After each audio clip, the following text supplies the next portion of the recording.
એનું બધું કરતા હોય પ્રોસેસ રેગ્યુલર, આ લોકોએ અદાણી વાળા કોઈ જાતનું કર્યું નથી. હાલમાં અત્યારે પાવર ગ્રીડ નું ફૂલ જોરથી કામ અંદર પ્રોજેક્ટ રાખ્યું છે,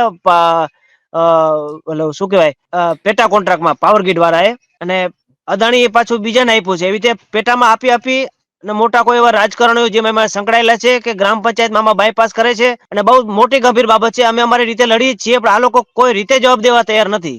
બરાબર છે, કોઈ જવાબ આપવા પણ અને તૈયાર નથી. હા, જી કંપનીની જી બાજુમાં કંપનીનું જ્યાં અમારે રોડ છે ને મેન, ત્યાંથી કંપની જ્યાં જમીન જ્યાં ખરીદેલ છે ને સાહેબ, ત્યાં રાજાશાહી નો ગાડા માર્ગ છે. તેમ હમ છતાંય બળજબરી પૂર્વક આના મોટા મોટા ટ્રેલરો, મોટા મોટા વાહનો કાઢી અને બાજુમાં જે બે ત્રણ ખેડૂતદાર છે એને હેરાન કરે છે કંપની વાળા, હમ અને અમારા રોડ રસ્તા બધું ખરાબ કરે છે, પણ કોઈ જાતનું આ લોકો જવાબ દેવા તૈયાર નથી. બરાબર. રોડ રસ્તા અને રસ્તાઓ પરના પુલ પણ હોય છે, કારણ કે હેવી ટ્રકો બધી જવાની છે, તો એને પણ ડેમેજ થતું હશે ને? હા જી સાહેબ, હમણાં પાવર ગ્રીડ વાળા સાહેબ ગઈ સાલ અમે અમારે ગામથી એક બાજુમાં નદી છે જ્યાં ફૂલ્યું છે, ત્યાં પાવર ગ્રીડ વાળાને કીધું કે તમે ભારે વાહન અહીંયાથી આકો નહીં, અમારા ફૂલ્યું જર્જરિત છે. અને વરસાદ નો બહુ હોનરત થઈ અને એ ફૂલ્યું તૂટ્યું, કારણ કે આના ભારે વાહનોના કારણે તૂટ્યું હતું ફૂલ્યું. પાછો એ લોકો ના પાડી દીધી કે અમારે ના આવે, અને બરાબર છે, તો તમારે આ રીતે કલેક્ટર ને કેવું, જેને કેવું એને કહી દો, અમારે કઈ મતલબ નથી.